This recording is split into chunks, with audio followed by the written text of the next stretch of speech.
Decided to make a video today because I got triggered. And I'll admit it, I'm only human. Sometimes I get triggered. And one of the things that triggers me a lot of the times is hypocrisy. Particularly when it comes to people criticizing the band Kiss. You know, if you're familiar with the channel, you might know I'm a big Kiss fan. So sometimes when I hear other musicians and fans criticize Kiss, I get a bit defensive of the band. I don't know why. Maybe it's just because I'm a fan. If you'd watched some of my videos, you might know that I've had my share of fun at the expense of Kiss. And it's only because I'm a big fan. It comes from a place of love. It comes from a place of good humor. Only because I love the band.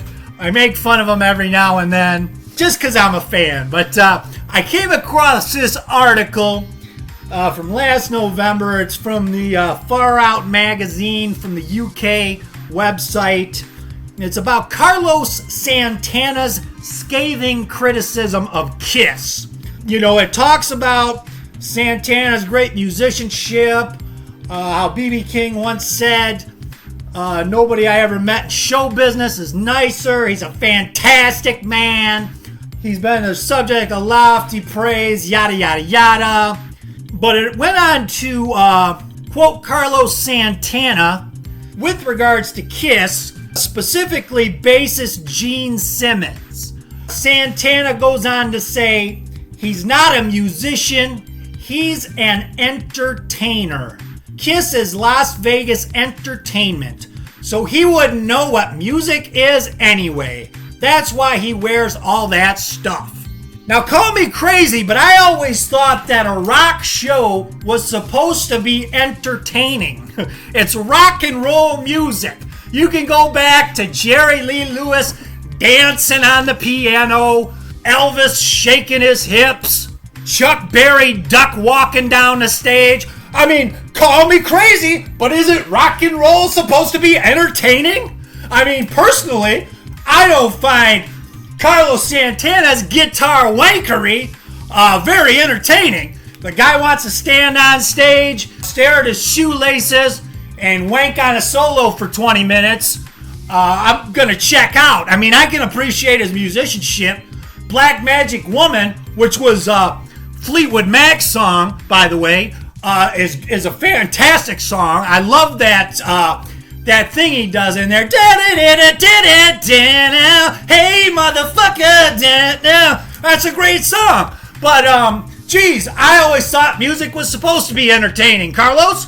And this is coming from a guy who probably would be irrelevant if he didn't make the decision around the turn of the millennium to start piggybacking on the back of pop stars like Rob Thomas. I mean, thank God Rob Thomas wrote that song Smooth so Carlos could dub in some rudimentary licks, and all of a sudden he's a superstar. He's got 14-year-old girls who are listening to him now. They have no idea who that guy playing that guitar riff is. They just know Rob Thomas is sitting out front man for Matchbox 20. So now Carlos is a darling of the titty boppers. He's going to criticize Kiss and Gene Simmons.